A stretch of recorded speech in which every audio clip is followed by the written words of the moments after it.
नमस्कार मित्रों, आत्मज्ञान चैनल पर आपका हार्दिक स्वागत है। आज हम आपके समक्ष प्रस्तुत कर रहे हैं पवन सुत हनुमान जी के दिव्य जन्म और बाल्यकाल की अद्भुत गाथा। ये कथा है अटूट भक्ति, अपार शक्ति और अद्वितीय पराक्रम की। तो आइए श्रद्धा और विश्वास के साथ जानते हैं उस महावीर की कहानी जिन्होंने धर्म की रक्षा के लिए धरती पर जन्म लिया। स्वर्गलोक की अप्सरा का रूपांतरण। स्वर्गलोक में अनगिनत दिव्य प्राणी निवास करते हैं, जिनमें अप्सराएं अपने अलौकिक सौंदर्य और कला कौशल के लिए प्रसिद्ध हैं। इन्हीं अप्सराओं में एक अप्सरा की जिसका नाम पुंजिकस्थला था। देवराज इंद्र की सभा में जब वो नृत्य करती थी तो समस्त देवता और गंधर्व मंत्रमुग्ध होकर उसे निहारते रहते थे। उसके नयनों में एक अद्भुत चमक थी जो किसी को भी अपनी ओर आकर्षित कर लेती थी। उसके केश घने और काले थे जो मानो रात्रि के अंधकार को भी लज्जित करते थे। जब वो हंसती थी तो ऐसा प्रतीत होता था मानो स्वर्ग में दिव्य घंटियां बज रही हों। पुंजिकस्थला केवल सुंदर ही नहीं थी, बल्कि नृत्य और संगीत में भी अत्यंत निपुण थी। उसकी प्रत्येक गति में एक लय थी, प्रत्येक मुद्रा में एक कहानी थी। जब वो अपने घुंघरू बांधकर नृत्य करती तो स्वर्ग का संपूर्ण वातावरण संगीतमय हो जाता था। उसकी कला की प्रशंसा स्वयं देवराज इंद्र भी करते थे, किंतु उसके स्वभाव में एक विशेषता थी जो कभी-कभी समस्या का कारण बन जाती थी। वो अत्यंत चंचल और चपल स्वभाव की थी। उसे हर समय हंसी मजाक और क्रीड़ा में रुचि रहती थी। एक दिन की बात है जब पुंजिकस्थला अपनी सखियों के साथ स्वर्गलोक से पृथ्वी लोक की सैर करने निकली।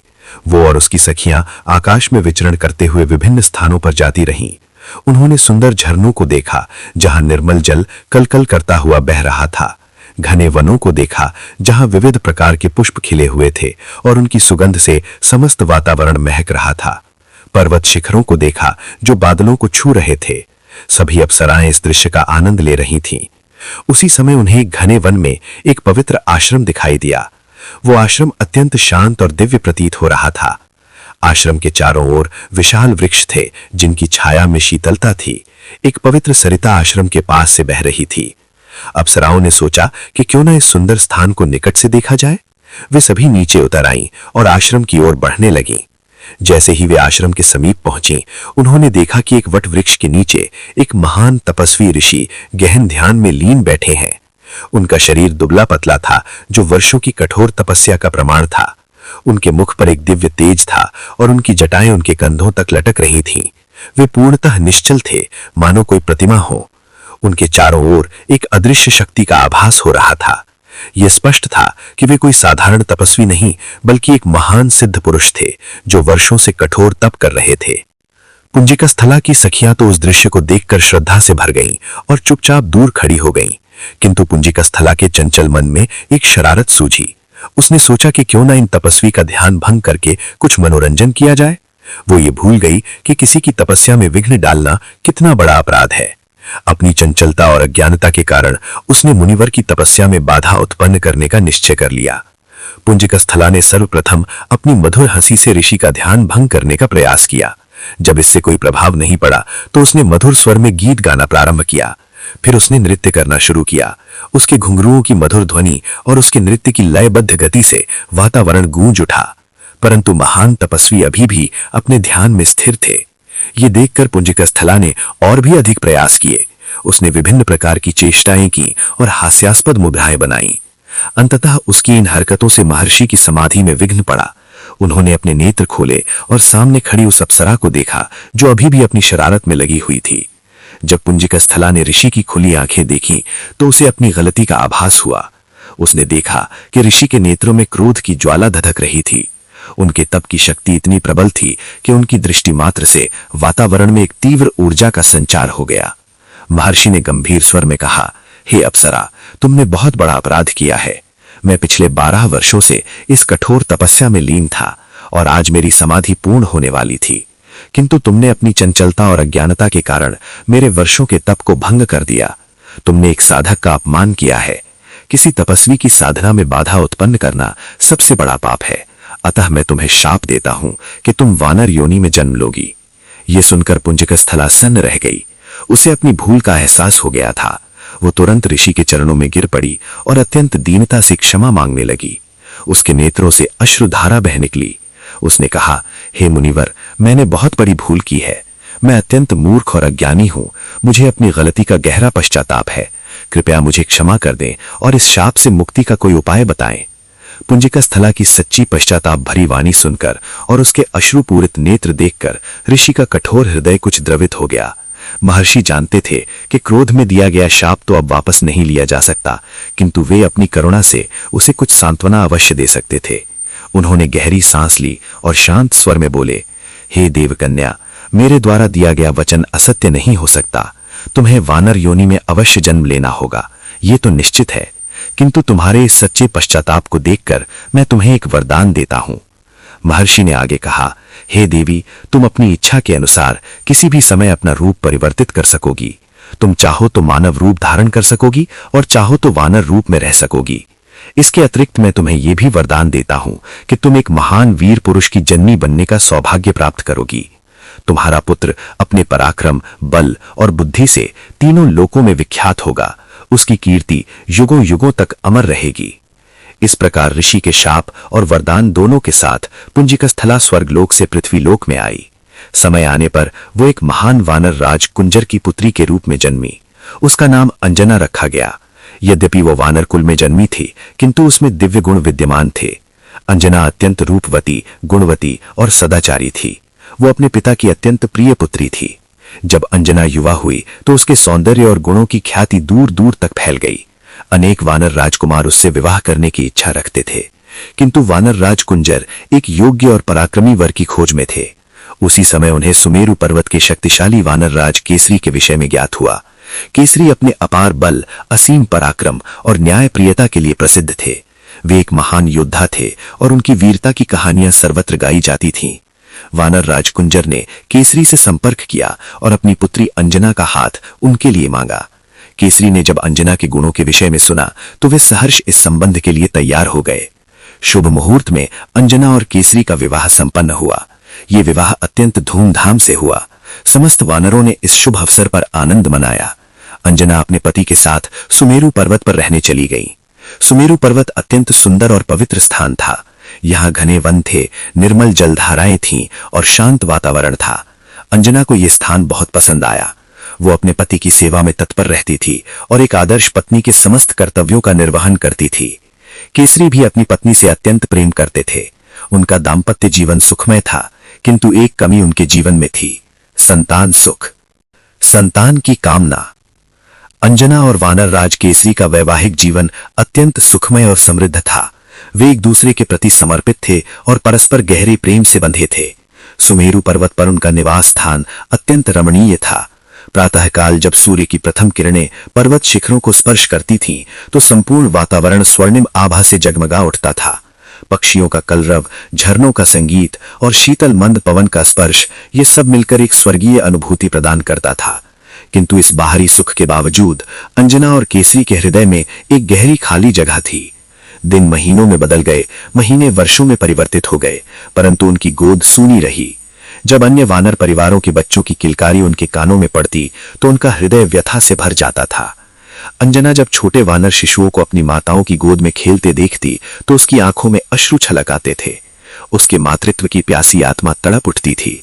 रात्रि के एकांत में वो अपने पति से कहती, हे नाथ, हमारे जीवन में सब कुछ है, परंतु एक संतान का सुख हमसे दूर क्यों है? क्या हम किसी पूर्व जन्म के पाप का दंड भोग रहे हैं? केसरी भी इस पीड़ा से अछूते नहीं थे। एक पिता के रूप में अपनी संतान को पराक्रम सिखाने का स्वप्न उनका भी था। वे चाहते थे कि उनका एक पुत्र हो जो उनके वंश का नाम आगे बढ़ाए, जो उनकी विरासत को संभाले, परंतु नियति को कुछ और ही मंजूर था। उन्होंने अनेक यज्ञ करवाए, अनेक ब्राह्मणों को दान दिया, तीर्थों की यात्रा की, परंतु कोई फल प्राप्त नहीं हुआ। ये निराशा धीरे धीरे उनके जीवन पर छाने लगी। अंजना ने देखा कि उसके पति भी इस दुख से आहत है। उसने निश्चय किया कि वो किसी भी कीमत पर संतान प्राप्ति के लिए प्रयास करेगी।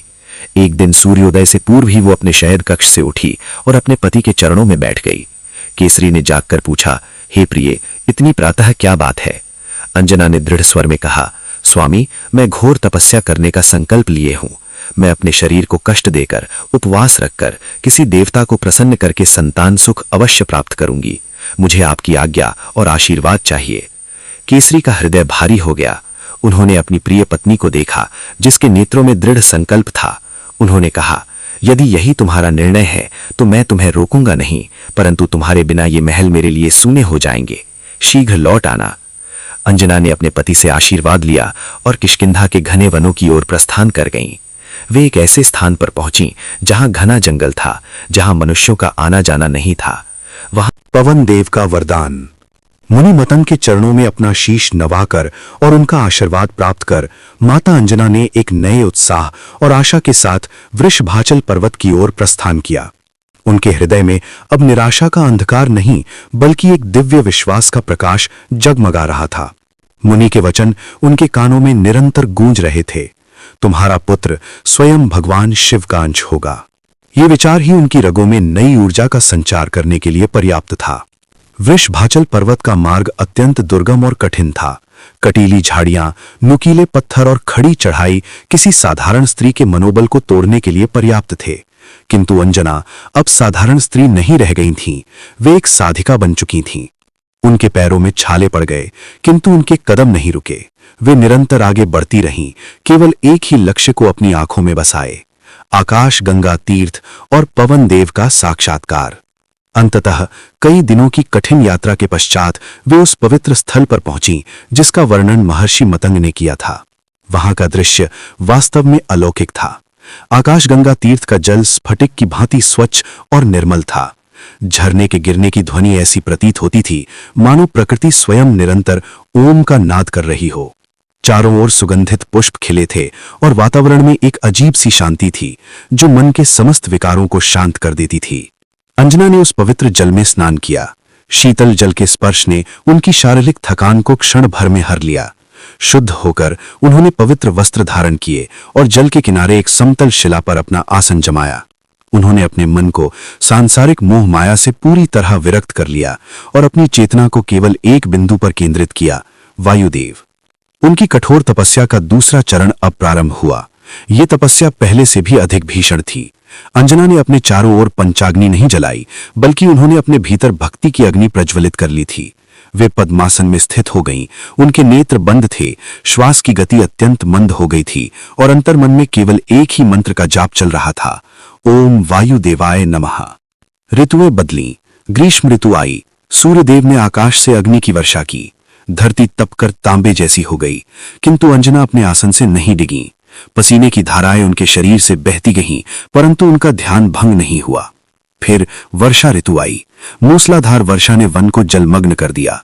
बादलों की भीषण गर्जना और बिजली की कड़कड़ाहट ने संपूर्ण पर्वत को कंपा दिया, लेकिन अंजना किसी पाषाण प्रतिमा की भांति अटल रहीं। शीत ऋतु में जब हड्डियों को गला देने वाली ठंड पड़ती और वृषभाचल की हवाएं बर्फीली हो जाती, तब भी अंजना खुले आकाश के नीचे उसी एक वस्त्र में ध्यान मग्न रहीं। प्रकृति भी उनकी इस अटूट निष्ठा को देख स्तब्ध थी। वन के हिंसक पशु उनके पास आते, उन्हें सूंघते और नतमस्तक होकर चले जाते। ऐसा प्रतीत होता था कि उनकी तपस्या के तेज ने उस क्षेत्र के कण कण को पवित्र कर दिया है। अंजना का शरीर यद्यपि दुर्बल हो गया था, हड्डियों का ढांचा मात्र रह गया था, किंतु उनके मुखमंडल पर एक सूर्य के समान आभा प्रदीप्त हो रही थी। ये आभा उनके तपोबल की थी। समय का चक्र अपनी गति से चलता रहा और वो शुभ घड़ी निकट आ पहुंची। चैत्र मास का आगमन हुआ। वसंत ऋतु ने वन को नवजीवन प्रदान किया। वृक्षों पर नए पल्लव फूट पड़े और वातावरण में मादक सुगंध फैल गई। चैत्र शुक्ल पक्ष की पूर्णिमा की रात्रि थी। आकाश में पूर्ण चंद्र अपनी 16 कलाओं के साथ उदित हुआ। उसकी धवल चांदनी ने वृषभाचल पर्वत को चांदी जैसा चमका दिया। यही वो रात्रि थी जिसकी प्रतीक्षा अंजना वर्षों से कर रही थी। उनकी तपस्या अब अपने चरम पर थी। उनकी एकाग्रता इतनी तीव्र हो गई थी कि उनके प्राण वायु में विलीन होने को आतुर थे। तभी अचानक वातावरण में एक अभूतपूर्व परिवर्तन हुआ। अभी तक जो हवा शांत थी, उसमें एक दिव्य स्पंदन होने लगा। वृक्षों के पत्ते एक विशेष लय में सरसराने लगे। आकाश गंगा के जल का स्वर बदल गया। सुगंधित वायु का एक ऐसा झोंका आया जिसने अंजना के रोम रोम को पुलकित कर दिया। ये कोई साधारण हवा नहीं थी, ये साक्षात प्राणदाता का आगमन था। तभी अंतरिक्ष से एक दिव्य प्रकाश पुंज प्रकट हुआ। वो प्रकाश इतना तीव्र था कि पूर्ण चंद्र की चमक भी फीकी पड़ गई। उस प्रकाश के मध्य से एक भव्य आकृति उभर कर सामने आई। वे एक विशाल मृग पर सवार थे। उनके हाथों में ध्वजा थी और वे श्वेत वस्त्र धारण किए थे। उनका स्वरूप अत्यंत सौम्य और शांत था, फिर भी उसमें अनंत शक्ति का आभास था। वे साक्षात पवन देव थे। पवन देव ने अपनी गंभीर और मेघ के समान गर्जना वाली वाणी में कहा, हे अंजना, नेत्र खोलो देवी, तुम्हारी तपस्या पूर्ण हुई।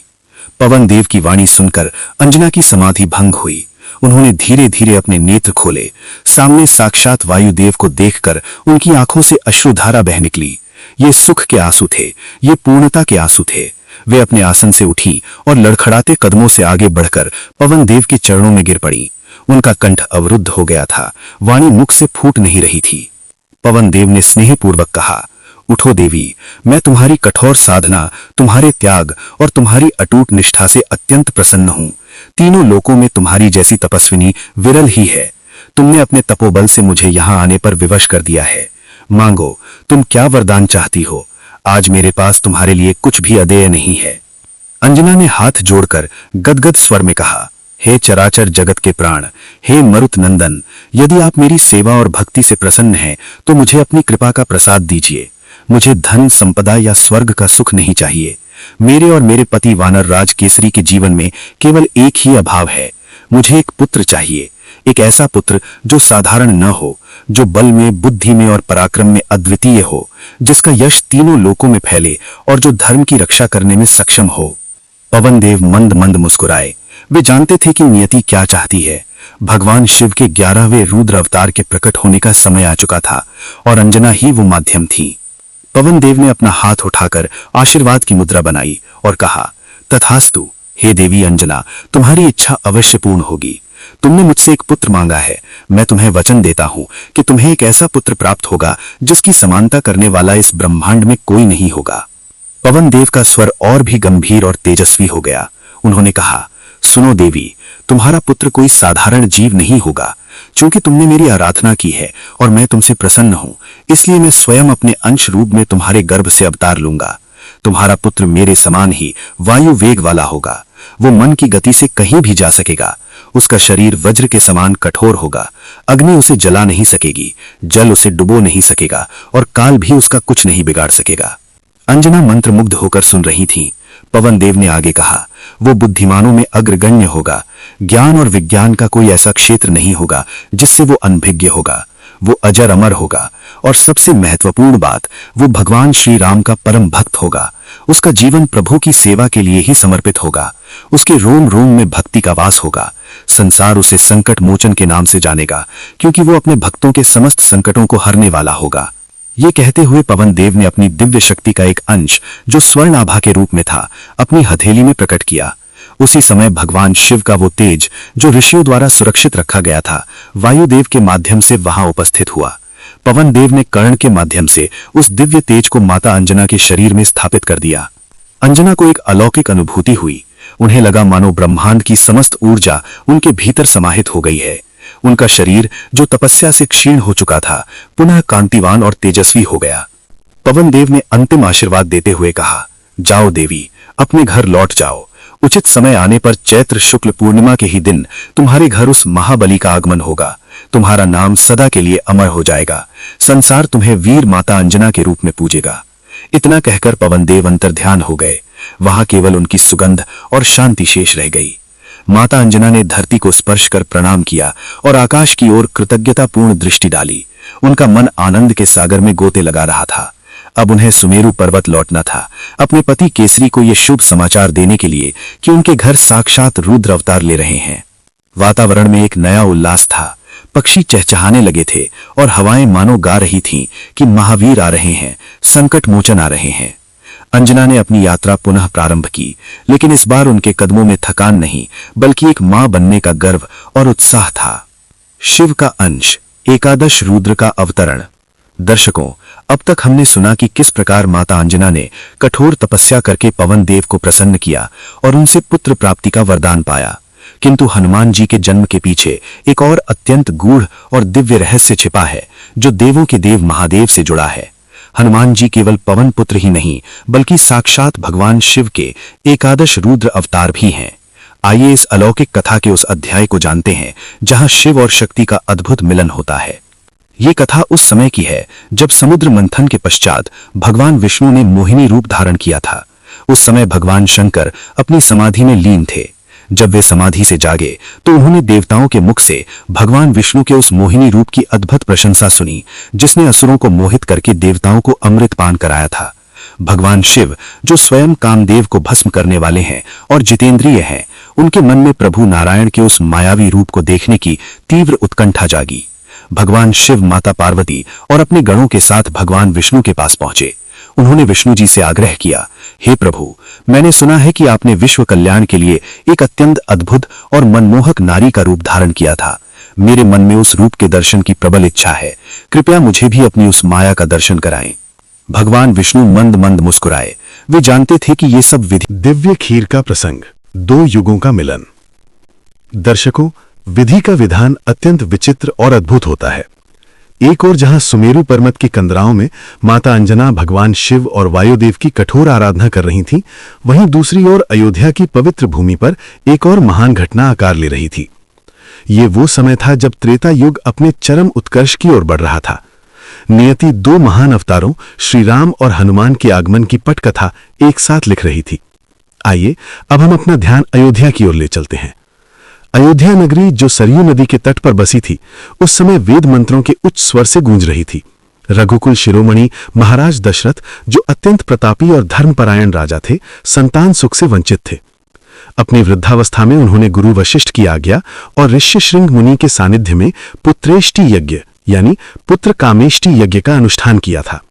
यह कोई साधारण यज्ञ नहीं था, यह साक्षात नारायण को धरती पर बुलाने का आह्वान था। यज्ञशाला का वातावरण अत्यंत पवित्र और दिव्य था। चंदन और घृत की सुगंध आकाश तक व्याप्त थी। ऋष्यशृंग मुनि और अन्य विद्वान ब्राह्मणों द्वारा उच्चारित वैदिक ऋचाओं से दसों दिशाएं कंपायमान थीं। अग्निदेव अत्यंत प्रज्वलित होकर हवि स्वीकार कर रहे थे। यज्ञ की पूर्णाहुति के समय अग्निकुंड के मध्य से एक अद्भुत चमत्कार हुआ। लपटों के बीच से साक्षात अग्निदेव एक स्वर्ण पात्र यानी कलश लेकर प्रकट हुए। उस पात्र में दिव्य पायस यानी खीर भरी हुई थी, जिसका निर्माण देवताओं ने स्वयं किया था। उस खीर की सुगंध इतनी अलौकिक थी कि उसे सूंघते ही मन तृप्त हो जाता था। अग्निदेव ने वो स्वर्ण पात्र महाराज दशरथ को सौंपा और कहा, हे राजन, ये खीर देवताओं द्वारा निर्मित है और संतान प्रदान करने वाली है। इसे अपनी रानियों में बांट दें। महाराज दशरथ का हृदय हर्ष से भर गया। उन्होंने अग्निदेव को नमन किया और वो पात्र माथे से लगा लिया। महाराज दशरथ ने उस दिव्य खीर को अपनी तीनों रानियों कौशल्या, सुमित्रा और कैकेयी में बांटने का निर्णय लिया। उन्होंने खीर का आधा भाग महारानी कौशल्या को दिया, शेष आधे का आधा भाग सुमित्रा को दिया। जो भाग बचा था उसे वे अपनी प्रिय रानी कैकेयी को देने जा रहे थे। यहीं पर विधि का एक अद्भुत खेल हुआ। नियति ने उस क्षण का चयन एक विशेष उद्देश्य के लिए किया था। जिस समय महाराज दशरथ माता कैकेयी को उनके हिस्से की खीर दे रहे थे और माता कैकेयी उसे अपनी हथेली पर लेने ही वाली थी, तभी आकाश मार्ग से एक विशाल गरुड़, या कुछ कथाओं में ये एक शापित अप्सरा थी जो चील बन गई थी, वहां आ पहुंचा। यह सब कुछ इतनी तीव्रता से हुआ कि कोई कुछ समझ पाता उससे पहले ही वो पक्षी झपट्टा मारकर माता कैकेयी के हाथ में रखी खीर के एक भाग को अपने चोंच में दबाकर आकाश में उड़ गया। रानी कैकेयी और राजा दशरथ हतप्रभ रह गए। यज्ञशाला में सन्नाटा छा गया। हालांकि बाद में राजा दशरथ ने कौशल्या और सुमित्रा के हिस्से से पुनः कैकेयी और सुमित्रा को भाग दिया, जिससे राम, लक्ष्मण, भरत और शत्रुघ्न का जन्म हुआ, परंतु वो छीना गया भाग हनुमान जी के प्राकट्य का आधार बना। वो पक्षी उस पवित्र खीर को लेकर आकाश की ऊंचाइयों में उड़ चला। यह घटना मात्र एक संयोग नहीं था, बल्कि देवाधिदेव महादेव की इच्छा और पवन देव का नियोजन था। पवन देव जानते थे कि इस खीर में भगवान विष्णु का आशीर्वाद है और अंजना के गर्भ में भगवान शिव का अंश स्थापित होना है। अतः विष्णु और शिव के तत्वों का मिलन आवश्यक था। पवन देव ने तुरंत अपनी शक्ति का प्रयोग किया। उन्होंने आकाश में वायु की गति को उस दिशा में मोड़ दिया जिधर माता अंजना तपस्या कर रही थी।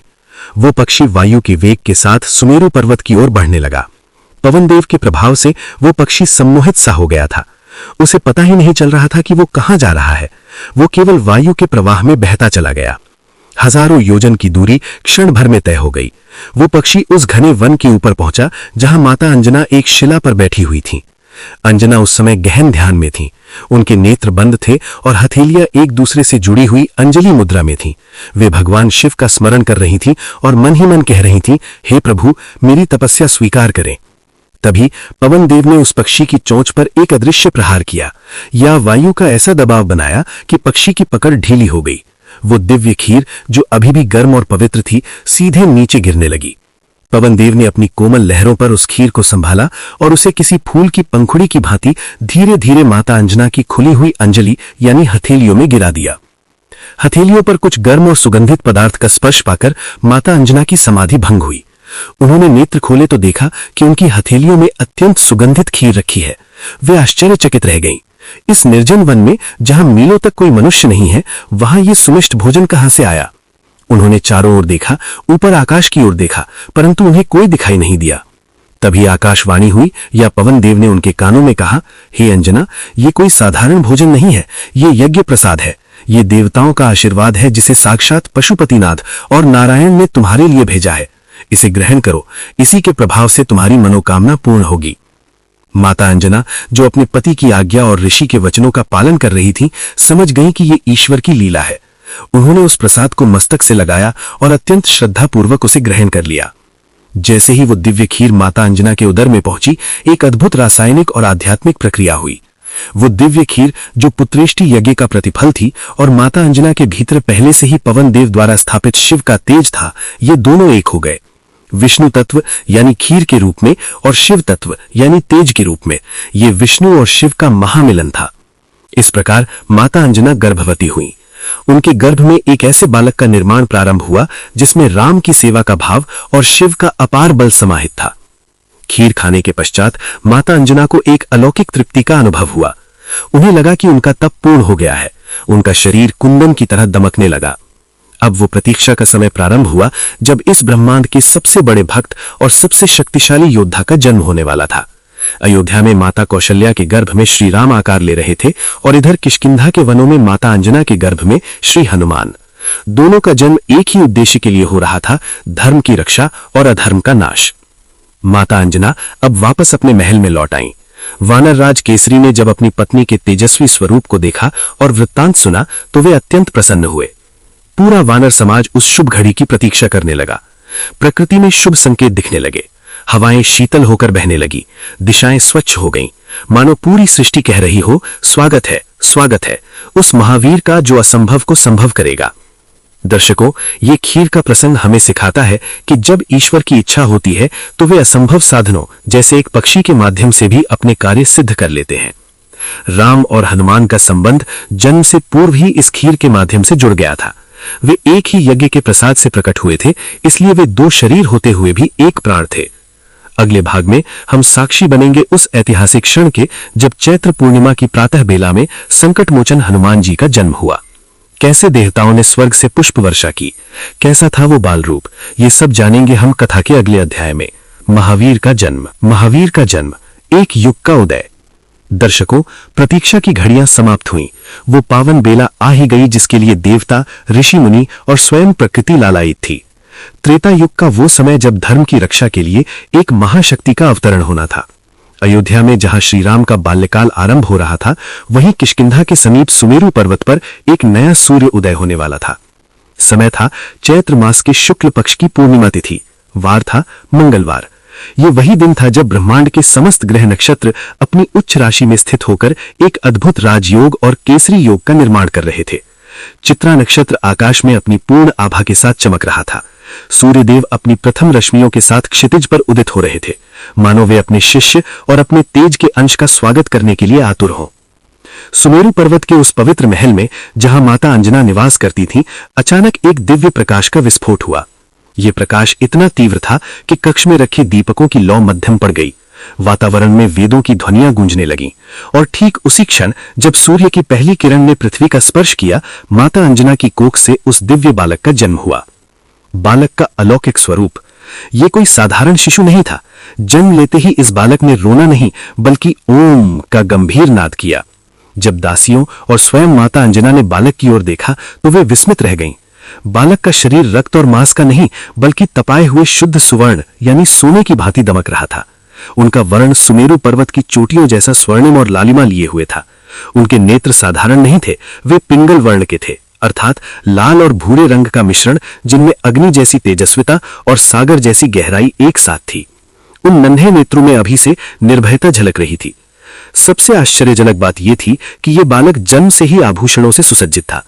उनके कानों में मणियों से जड़े हुए दिव्य कुंडल झिलमिला रहे थे, जो उनके हिलने डुलने पर सूर्य की किरणों को परावर्तित कर रहे थे। गले में मोतियों की माला और पवित्र यज्ञोपवीत यानी जनेऊ शोभायमान था, जो ये सिद्ध कर रहा था कि वे जन्मना ब्राह्मण और ब्रह्मचारी हैं। कमर में मूंज की करधनी और लाल रंग की लंगोट यानी कॉपी धारण किए वे एक बाल योगी प्रतीत हो रहे थे। उनके मस्तक पर एक छोटा सा स्वर्ण मुकुट सुशोभित था। उनकी एक लंबी और सुंदर पूंछ थी, जो उनके वानर वंशीय होने का प्रमाण थी, किंतु वो पूंछ भी उनके व्यक्तित्व में एक राजसी ठाठ जोड़ रही थी। उनके हाथ वज्र के समान कठोर थे और उनकी हथेलियों में ध्वजा, वज्र और अंकुश के शुभ चिन्ह अंकित थे। ये साक्षात 11वें रुद्र थे, जो शांत रूप में माता की गोद में लेटे थे। प्रकृति का आनंद उत्सव। हनुमान जी के जन्म लेते ही संपूर्ण सृष्टि में हर्ष की लहर दौड़ गई। जो पवन अब तक शांत थी, अचानक सुगंधित होकर बहने लगी। मलयगिरी से आने वाली शीतल, मंद और सुगंधित वायु ने सुमेरु पर्वत के कण कण को चंदन की खुशबू से भर दिया। ये पिता पवन देव का अपने पुत्र को प्रथम स्पर्श और आशीर्वाद था। राहु का आगमन और संघर्ष। संयोगवश वो दिन अमावस्या का था, ग्रहण का दिन। उसी समय आकाश मंडल में एक और घटना घट रही थी। सूर्य को ग्रसने यानी निगलने के लिए राहु छाया ग्रह अपनी काली और डरावनी आकृति लेकर वहां पहुंच रहा था। राहु को अपनी शक्ति पर बहुत अहंकार था। वो सोच रहा था कि आज मैं सूर्य को निगलकर तीनों लोकों में अंधेरा कर दूंगा। राहु जब सूर्य के निकट पहुंचा तो उसने एक अद्भुत दृश्य देखा। उसने देखा कि उससे पहले ही कोई दूसरा राहु सूर्य को पकड़ने आ गया है। बालक हनुमान का आकार राहु से छोटा था, लेकिन उनका तेज राहु से लाखों गुना अधिक था। बालक हनुमान ने जब राहु को देखा तो उन्हें लगा कि यह कोई काला फल है या शायद उस लाल फल पर लगा कोई कीड़ा है। बालक को अपनी भूख मिटाने के लिए सूर्य चाहिए था और यह काला सा साया बीच में बाधा डाल रहा था। हनुमान जी को क्रोध आ गया। उन्होंने सूर्य को छोड़कर पहले राहु को ही पकड़ने का प्रयास किया। बालक ने सोचा, चलो पहले इस काले फल को ही चख लेता हूं। वे पूरी वेग से राहु की ओर झपटे। राहु ने जब देखा कि यह बालक उसे ही पकड़ने आ रहा है तो उसका अहंकार भय में बदल गया। बालक हनुमान का मुखमंडल क्रोध से तमतमा रहा था और उनकी आंखों से आग बरस रही थी। राहु को लगा कि सूर्य को निगलना तो दूर, आज ये बालक मुझे ही निगल जाएगा। राहु घबरा गया। उसका विशाल शरीर भय से कांपने लगा। वो अपनी जान बचाकर वहां से उल्टे पांव भागा। उसने सूर्य को छोड़ दिया और पूरी गति से देवराज इंद्र के लोक अमरावती की ओर पलायन किया। बालक हनुमान ने देखा कि वो काला फल भाग रहा है तो उन्होंने कुछ दूर तक उसका पीछा किया, लेकिन फिर उनका ध्यान वापस उस लाल रसीले फल पर गया जो अभी भी वहीं चमक रहा था। उन्होंने सोचा, वो काला फल तो भाग गया, अब मैं इस बड़े लाल फल को ही खाऊंगा। इंद्र के पास राहु की पुकार। इधर राहु बदहवास होकर हांफते हुए देवराज इंद्र के दरबार में पहुंचा। इंद्र उस समय अपनी सभा में बैठे थे। राहु को इस दशा में देखकर वे चौंक गए। राहु ने चिल्लाते हुए कहा, देवराज रक्षा करें, रक्षा करें। आपने तो मुझे सूर्य और चंद्रमा को ग्रसने का अधिकार दिया था ताकि मैं अपनी भूख मिटा सकूं, लेकिन आज वहां कोई और ही आ पहुंचा है। इंद्र ने आश्चर्य से पूछा, क्या कह रहे हो राहु? सूर्य को ग्रसने की शक्ति तुम्हारे अतिरिक्त और किसमें है? राहु ने कांपते हुए कहा, प्रभु, आज सूर्य को ग्रसने के लिए एक दूसरा राहु आ गया है। वो एक बालक है, लेकिन उसका रूप अत्यंत भयानक है।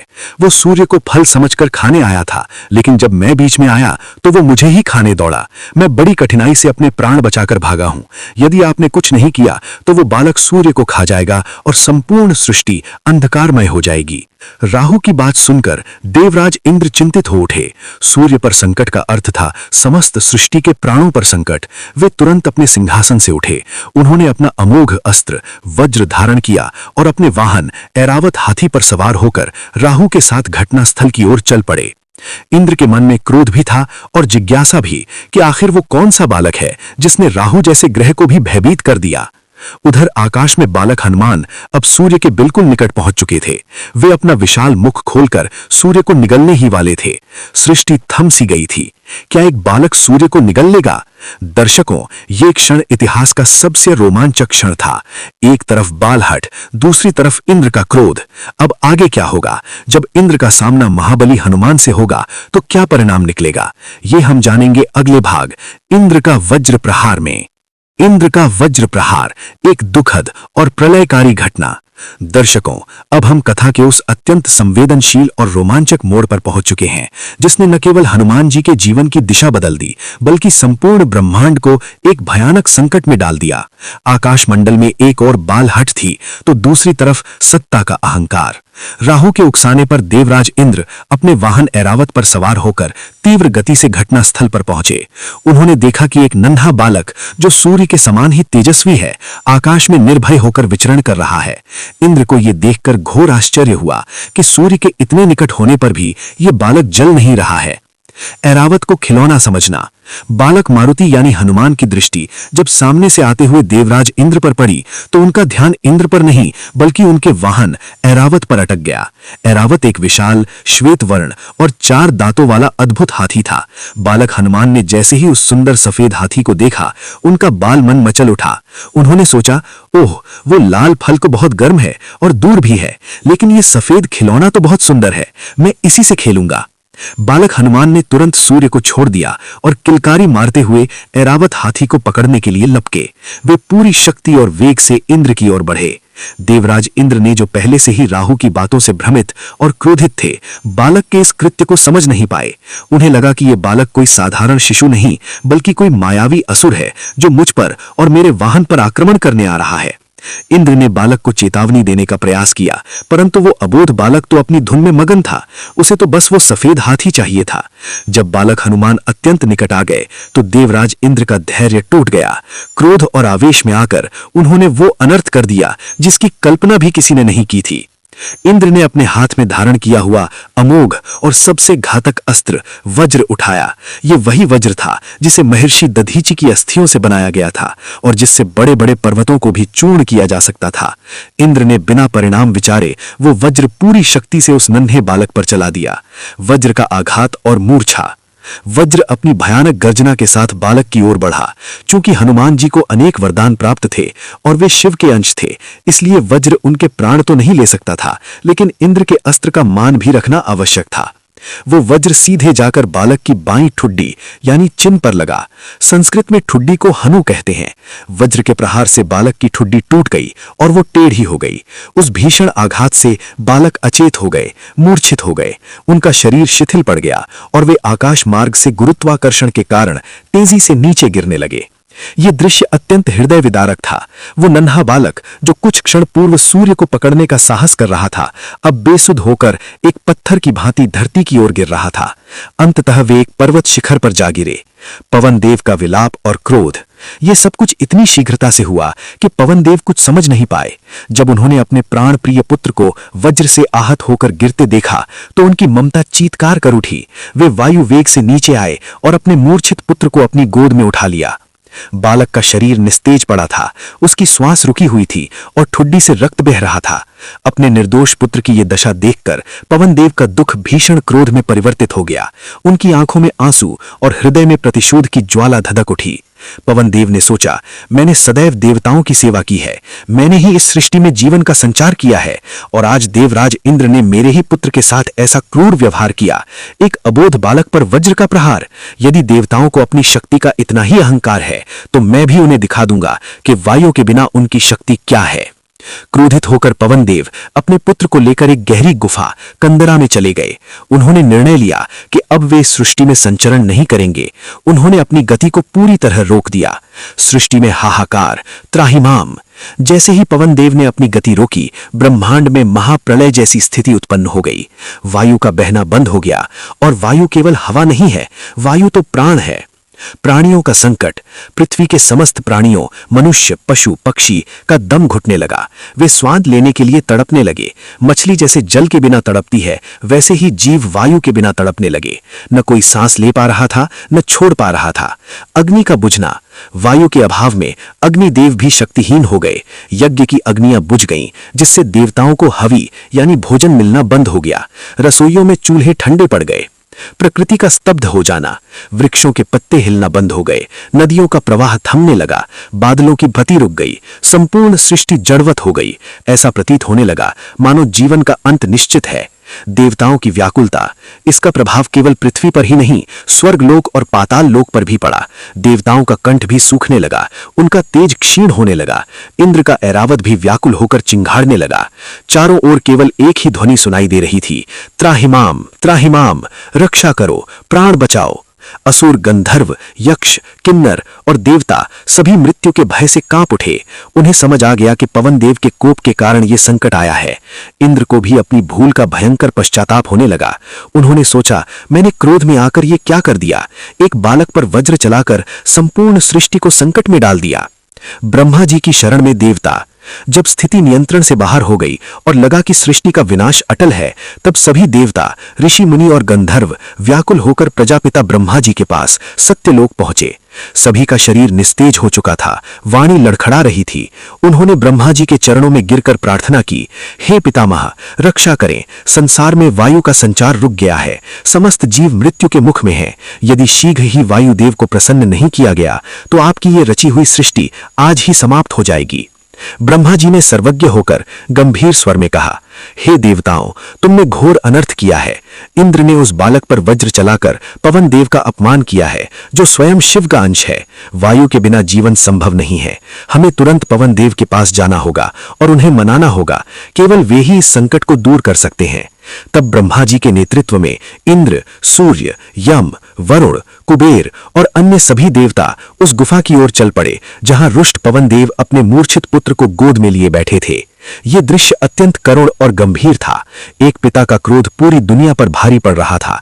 अब प्रश्न यह था कि क्या पवन देव मानेंगे? बाल लीलाएं और ऋषियों का श्राप, शक्ति पर संयम का अंकुश। दर्शकों, अब तक हमने देखा कि किस प्रकार पवन पुत्र हनुमान को देवताओं से अमोघ वरदान प्राप्त हुए।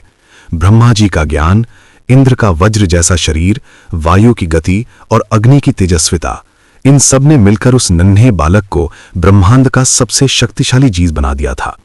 परंतु विचार कीजिए, एक छोटा अबोध बालक जिसे सही और गलत का पूर्ण ज्ञान नहीं है, यदि उसे असीमित शक्ति मिल जाए तो क्या होगा? शक्ति जब बिना नियंत्रण के होती है तो वो केवल कौतूहल और उत्पात को जन्म देती है।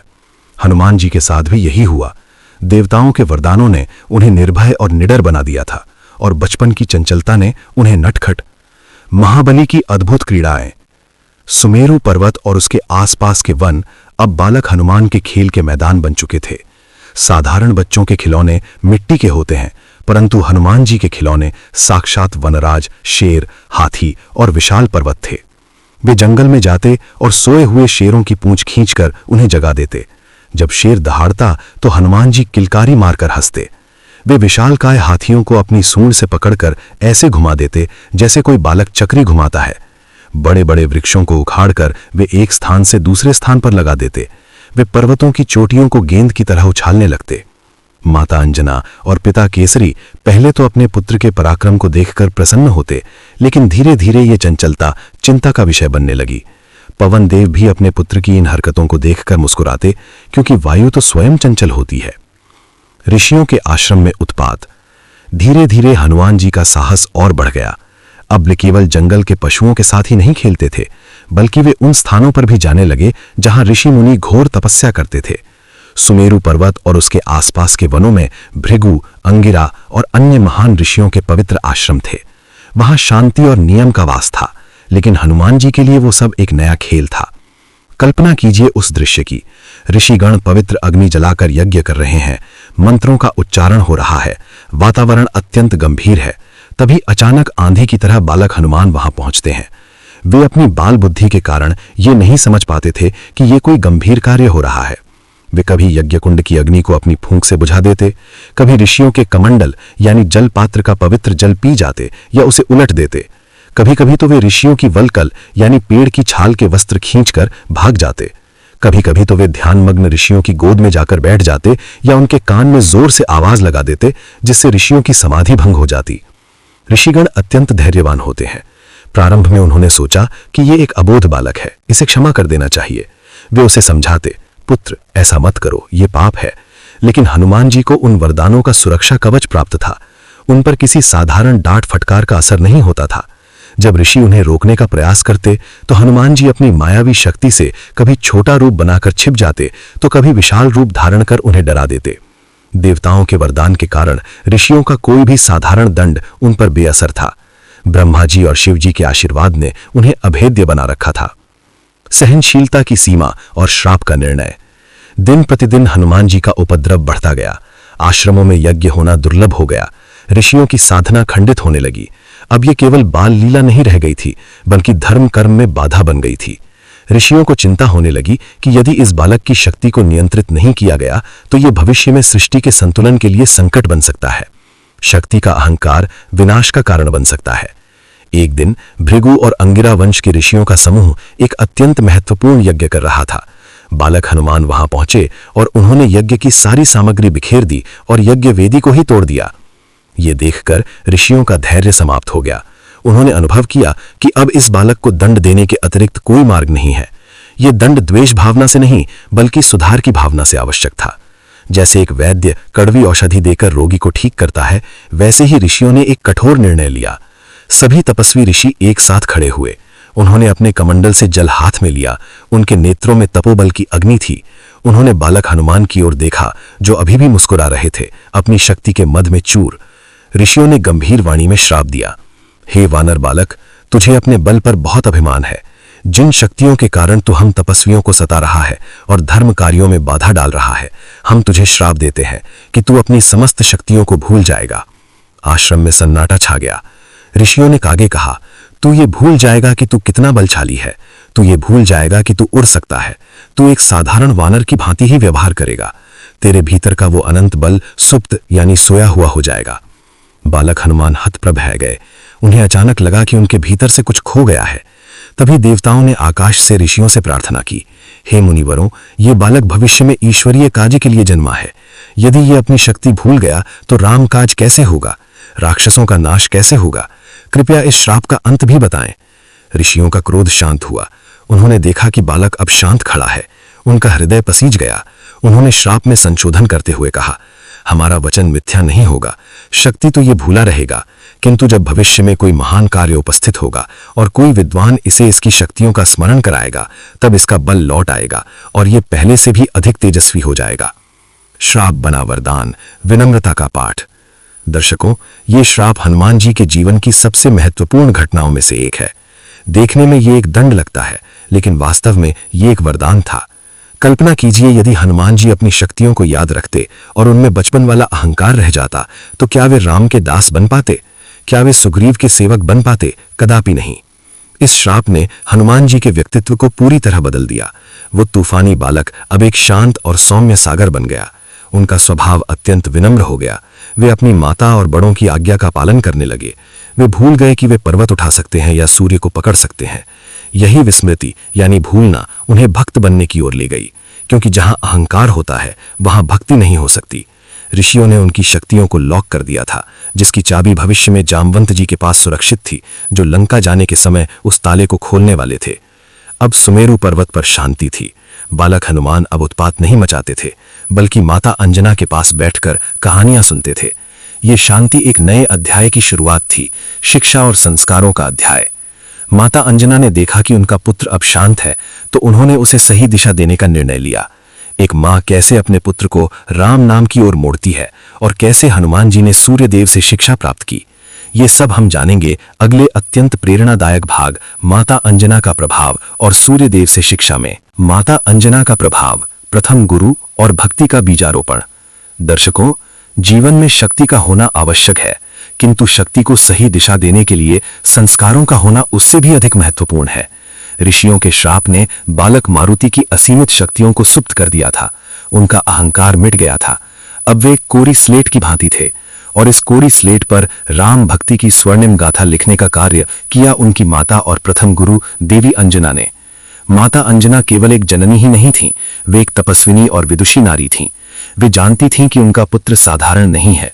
वे जानती थीं कि यह बालक भगवान शिव का अंश है और इसका जन्म एक महान उद्देश्य यानी रामकाज के लिए हुआ है। इसलिए जब हनुमान जी शांत और विनम्र हो गए, तो माता अंजना ने उनके चरित्र निर्माण का दायित्व अपने हाथों में लिया। वात्सल्य की छांव में ज्ञान का प्रकाश। सुमेरु पर्वत की शांत कंदराओं में संध्या के समय जब दीपक प्रज्वलित किए जाते, माता अंजना अपने लाल को गोद में बिठाती, वे बालक के सिर पर स्नेह से हाथ फेरती और उन्हें लोरी की जगह धर्म, नीति और सदाचार की कथाएं सुनाती। वे हनुमान जी को बताती कि जीवन का सार शक्ति प्रदर्शन में नहीं बल्कि सेवा में है। वे कहती, पुत्र, बल का प्रयोग निर्बलों की रक्षा के लिए करना चाहिए, उन्हें सताने के लिए नहीं। विद्या का प्रयोग अहंकार के लिए नहीं बल्कि विनय के लिए करना चाहिए। माता के ये संस्कार बालक के कोमल मन पर गहरी छाप छोड़ने लगे। इष्ट देव श्री राम का परिचय। माता अंजना स्वयं भगवान शिव और विष्णु की भक्त थीं। एक दिन बालक हनुमान ने अपनी माता से पूछा, माँ, आप निरंतर ध्यान में किसका स्मरण करती हैं? इस सृष्टि में सबसे श्रेष्ठ कौन है? ये वही प्रश्न था जिसकी प्रतीक्षा अंजना कर रही थी। उन्होंने बालक का मुख चूमा और कहा, पुत्र, इस जगत चाराचर जगत के स्वामी, रघुकुल के मणि, मर्यादा पुरुषोत्तम भगवान श्री राम ही सबसे श्रेष्ठ है। वे साक्षात नारायण के अवतार है। इसके पश्चात माता अंजना ने हनुमान जी को रघुकुल की गाथा सुनानी प्रारंभ की। उन्होंने राजा हरिश्चंद्र की सत्यवादिता, राजा भागीरथ की तपस्या और राजा दशरथ के त्याग की कथाएं सुनाई और अंत में उन्होंने उस अवतार की चर्चा की जो अधर्म का नाश करने के लिए पृथ्वी पर आ रहा था। कथा सुनते ही समाधि की स्थिति। जब माता अंजना भगवान श्री राम के गुणों का वर्णन करती, उनके सौंदर्य, उनकी करुणा, उनकी वीरता और उनकी पितृभक्ति की बातें बताती, तो एक अद्भुत घटना घटती। बालक हनुमान, जो स्वभाव से चंचल थे, एकदम शांत और स्थिर हो जाते। जैसे ही उनके कानों में राम शब्द पड़ता, उनके शरीर के रोए खड़े हो जाते, यानी रोमांच हो जाता। उनकी बड़ी बड़ी पिंगल आंखों से अश्रुधारा बहने लगती। ये कोई साधारण भावुकता नहीं थी, ये आत्मा का परमात्मा से प्राचीन संबंध था। हनुमान जी, जो शिव रूप हैं, को अपने आराध्य यानी राम रूपी विष्णु की कथा सुनकर एक अलौकिक आनंद मिलता था। वे अपनी तोतली बोली में कहते, माँ, और सुनाओ ना, राम जी की कथा सुनकर मुझे बहुत अच्छा लगता है। ऐसा लगता है जैसे मैं उन्हें युगों युगों से जानता हूं। जीवन के उद्देश्य का उद्घाटन। एक दिन कथा सुनाते हुए माता अंजना भाव विभोर हो गईं। उन्होंने हनुमान जी के मस्तक पर हाथ रखा और कहा, हे हनुमान जी का अद्भुत समाधान। लेकिन हनुमान जी तो संकट मोचन थे। उनके पास हर समस्या का समाधान था। उन्होंने तनिक भी विचार नहीं किया और तुरंत एक ऐसा प्रस्ताव रखा जिसने स्वयं सूर्यदेव को भी चकित कर दिया। हनुमान जी ने दृढ़ता से कहा, प्रभु, ज्ञान प्राप्ति के लिए मैं कोई भी परिश्रम करने को तैयार हूं। आप अपनी गति को कम मत कीजिए और न ही रुकिए। मैं आपके रथ के आगे आपके मुख की ओर देखता हुआ उल्टी दिशा में पीछे की ओर चलता रहूंगा। मैं मंत्रोच्चार करते रहें। मैं आकाश मार्ग में आपके साथ उड़ते उड़ते विद्या ग्रहण करूंगा। कल्पना कीजिए उस दृश्य की। एक ओर सूर्य का रथ प्रकाश की गति से आगे बढ़ रहा है और दूसरी ओर हनुमान जी उसी गति से पीछे की ओर उड़ रहे हैं, ताकि उनका मुख गुरु के मुख के सामने रहे और वे गुरु के होठों की हलचल को देख सकें। ऐसा साहस और गुरु भक्ति तीनों लोकों में आज तक किसी ने नहीं दिखाई थी। सूर्यदेव इस अद्भुत संकल्प को देखकर गदगद हो गए। उन्होंने तुरंत हनुमान जी को शिष्य रूप में स्वीकार कर लिया। आकाश में गुरुकुल। फिर प्रारंभ हुआ वो अद्भुत शिक्षण सत्र जो इतिहास में अद्वितीय है। सूर्यदेव अपने रथ पर सवार होकर आकाश गंगा में दौड़ रहे थे और हनुमान जी उनके आगे एकाग्रचित होकर उड़ रहे थे। सूर्यदेव वेदों की ऋचाओं का उच्चारण करते और हनुमान जी उन्हें तुरंत कंठस्थ कर लेते। सूर्य की भीषण गर्मी, ब्रह्मांडीय किरणें और तीव्र गति, इनमें से कोई भी बाधा हनुमान जी का ध्यान नहीं भटका सकी। उनका शरीर पसीने से लथपथ हो जाता, किंतु उनकी दृष्टि गुरु के मुख पर स्थिर रहती। हनुमान जी की मेधा यानी बुद्धि इतनी तीव्र थी और उनकी ग्रहण क्षमता इतनी अद्भुत थी कि जो ज्ञान प्राप्त करने में ऋषियों को सैकड़ों वर्ष लग जाते हैं, उसे हनुमान जी ने मात्र 60 घंटों, कुछ ग्रंथों के अनुसार 1 सप्ताह में प्राप्त कर लिया। उन्होंने 4 वेद, 6 शास्त्र, 18 पुराण, व्याकरण, संगीत, राजनीति और युद्ध कला सब कुछ आत्मसात कर लिया। सूर्यदेव बोलते जाते और हनुमान जी उसे हृदयंगम करते जाते। देखते ही देखते हनुमान जी ज्ञानिनाम अग्रगण्यम बन गए, अष्ट सिद्धि और नवनिधि के दाता बन गए। गुरु दक्षिणा और भविष्य का संकेत। जब शिक्षा पूर्ण हुई तो सूर्यदेव ने कहा, पुत्र हनुमान, अब तुम सर्वज्ञ हो गए हो, तुम्हारी शिक्षा पूर्ण हुई। हनुमान जी ने आकाश में ही स्थिर होकर हाथ जोड़े और कहा, गुरुदेव, गुरु दक्षिणा के बिना विद्या सफल नहीं होती। कृपया आदेश दें, मैं आपको गुरु दक्षिणा में क्या दूं? मेरे प्राण भी आपके लिए उपस्थित हैं।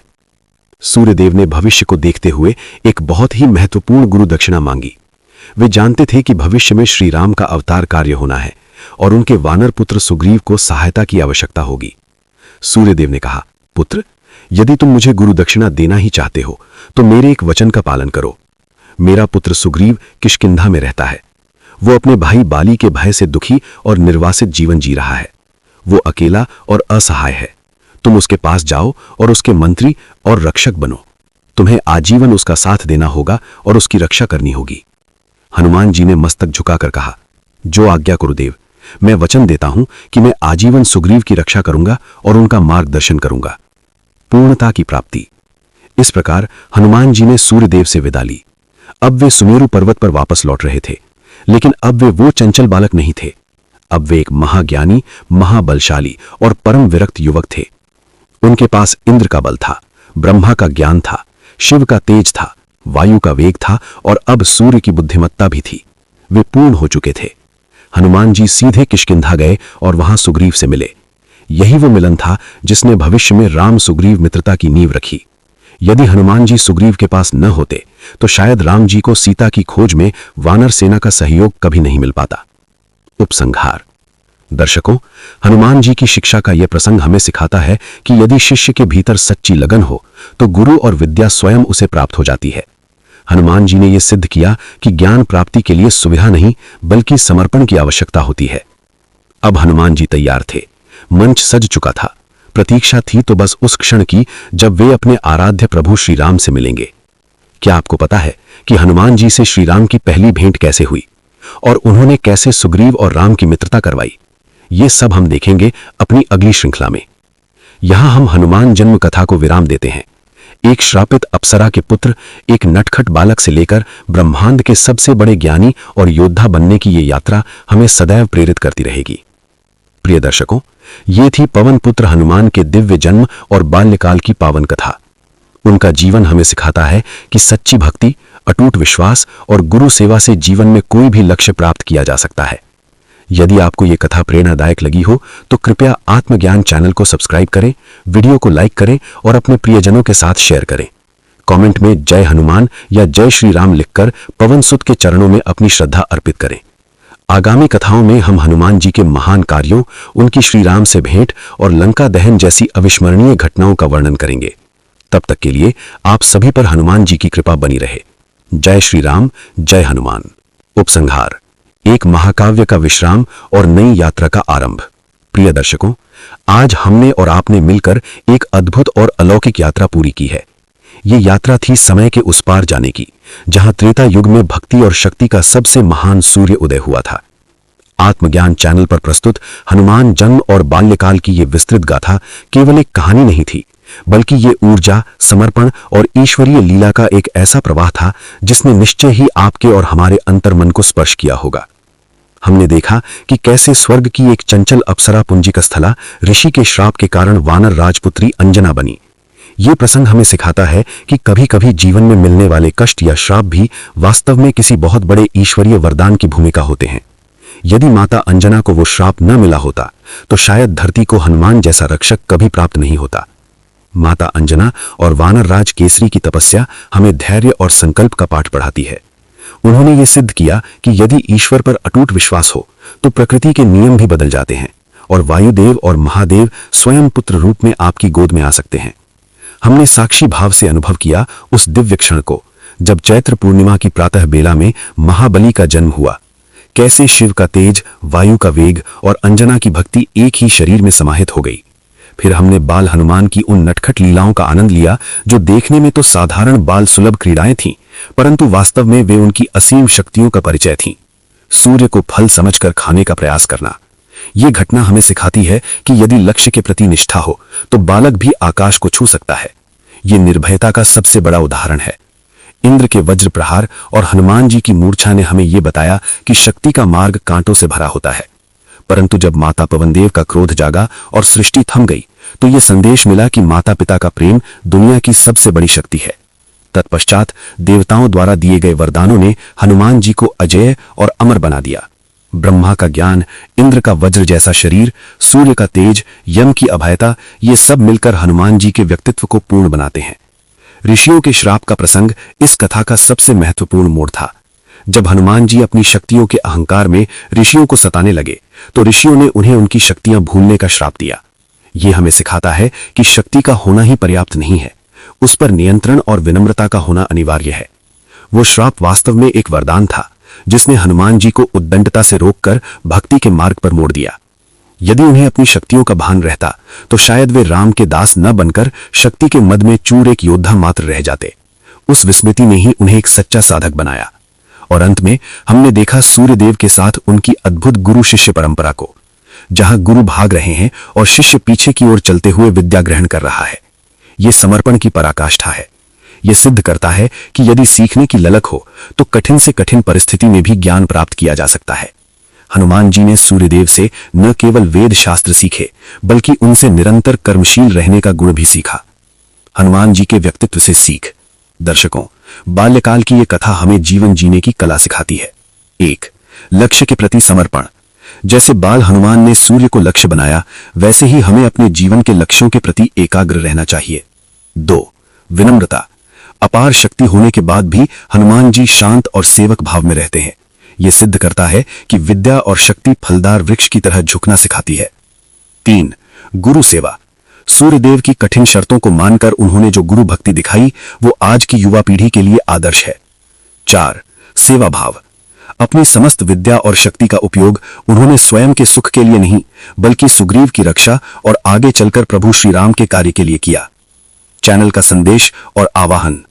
मित्रों, आत्मज्ञान चैनल का उद्देश्य केवल कथा सुनाना नहीं बल्कि हमारी महान सनातनी संस्कृति और इतिहास के उन पन्नों को जीवंत करना है जो धूल में दबे हैं। इस वीडियो को बनाने में शास्त्रों के शोध से लेकर स्क्रिप्ट लेखन तक हमारी टीम ने अथक परिश्रम किया है ताकि आप तक प्रामाणिक और रोचक जानकारी पहुंच सके। यदि आज इस कथा को सुनते समय आपके रोंगटे खड़े हुए हों, यदि आपकी आंखों में भक्ति के 2 बूंद आंसू आए हों, या यदि आपको अपने धर्म और संस्कृति पर गर्व अनुभव हुआ हो, तो समझिए हमारा प्रयास सफल हुआ है। हम आपसे निवेदन करते हैं कि इस ज्ञान के दीपक को केवल अपने तक सीमित न रखें। इस वीडियो को अपने परिवार, बच्चों और मित्रों के साथ शेयर अवश्य करें ताकि आने वाली पीढ़ी भी अपने महानायकों को पहचान सके। यदि आपने अभी तक हमारे परिवार को ज्वाइन नहीं किया है तो कृपया सब्सक्राइब बटन दबाकर आत्मज्ञान के सदस्य बने और बेल आइकॉन अवश्य दबाएं। आपके विचार हमारे लिए अमूल्य है।